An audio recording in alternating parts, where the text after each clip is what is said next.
नमस्कार मु रश्मि रश्मि किचन को आपण मानक स्वागत जनाउछि। त फ्रेंड्स आज आमे पनीर रो पकोड़ा तयारी करबा। ता पई मु होममेड पनीर किछि नेछि। देखंतु वर्तमान आमे पनीर को गोटे टिश्यू पेपर द्वारा भल भाबरे पानी सब पोछि नबा, जहा द्वारा एक्स्ट्रा पानी हमर थिबो बाहरी जिवो। हमर तेल मध्य बेसी सोक करिवो नाही। एपरि भाबरे आपण माने मध्य पानी सब बाहर कर नेबे।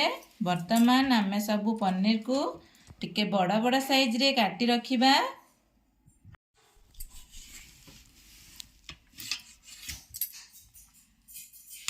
देखंतु एपरि भाबरे आमे सब पनीर को टिके मोटा मोटा पीसेस रे काटिबा।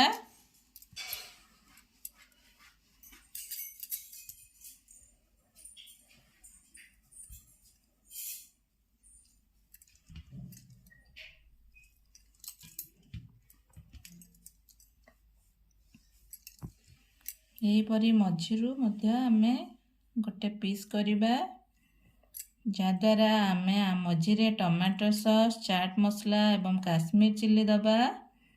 एपरि मु सबु पनीर को लागि थिबो टिके अल्प आमे काटिबा। देखंतु मु एपरि भाबरे सबु पनीर को काटी नेछि। वर्तमान आमे पनीर रो एई मझिरे किछि टमाटो सॉस दबा, जहा द्वारा आम फ्लेवर टी बहुत बढ़िया आसीबो।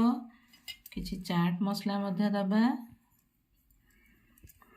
भल कलर आसिया पई किछि काश्मीर चिल्ली ऐड करबा। एई परि भाबरे मु सबु पीसेस को रेडी करिबी।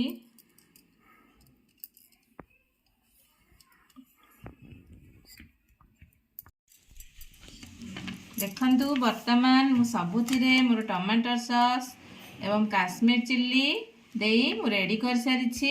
वर्तमान याकू आमे साइड कर दबा। मु गोटे जागा नेछि, सेइथिरे मु गोटे गिना बेसन देछि एवं सुजी 2-3 चम्मच मु देछि। आपन पाखे यदि सुजी नथिवो चाउଳ चूना मध्ये ऐड करि परिबे, जा द्वारा बहुत क्रिस्पी लागिबो हम पकोड़ाटी। एवं एठी मु किछि जुआणी नेछि। जुआणी दबा द्वारा हमर गैस होई न थाए एवं भल खाइबा हजम होई थाए। किछि खाइबा सोडा नेछि 2 पिंच। मु हेंगु नेछि भल कलर आसिया पई। हळदी गुंड, लंका गुंड, काश्मीर चिल्ली याकू हमें ऐड करिबा। आपण केते पनीर नेछंती ता हिसाब रे आपण स्वाद अनुसार लूण मध्य नेबे। बेसी लूण देबेनी, पनीर मीठा होई थाए। वर्तमान मु एथिरे अल्प अल्प पानी ऐड करी आमे भल गोटे बैटर तयारी करिबा।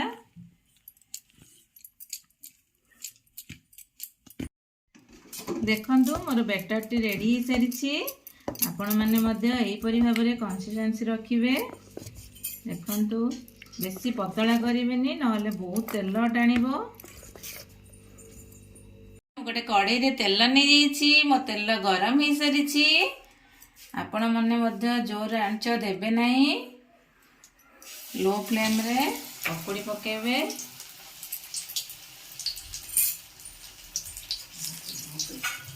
तो एई परि भाबरे बेसन रे डीप करी सब पकोड़ा को हमें छाणीबा।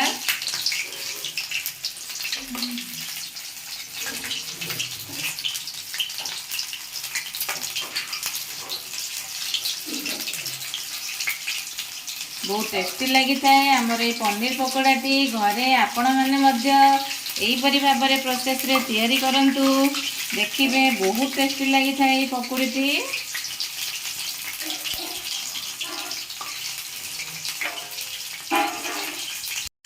देखंतु मोर पनीर पकोड़ा गोटे साइड रु हल्का लाइट ब्राउन कलर हो सारी। वर्तमान आम आपको गोटे गोटे करी पलटे दबा। सुजी एवं चाउल दबा द्वारा आम पकोड़ाटी क्रिस्पी लगी थाए। आपण माने मध्य निश्चित भाव में आपको ऐड करेंगे एवं मु जो सब टिप्स बतई आपण माने ताको फॉलो करेंगे। देखिए बहुत टेस्ट लगी थाए। तो फ्रेंड्स देखंतु आमर super tasty crispy paneer pakora ready हो सारी। वर्तमान आमे सब बाहर करदबा एवं ट्रे रे सर्व करवा।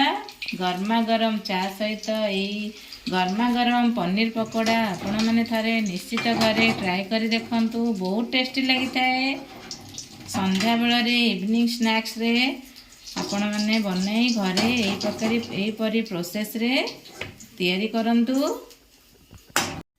तो फ्रेंड्स देखंतु मोर पनीर पकोड़ा रेडी हो सारी। आपण मानकु जदि मोर ये रेसिपीटी पसंद आसुए ताहले मो चैनल को लाइक शेयर सब्सक्राइब करने को भूलिबेनी।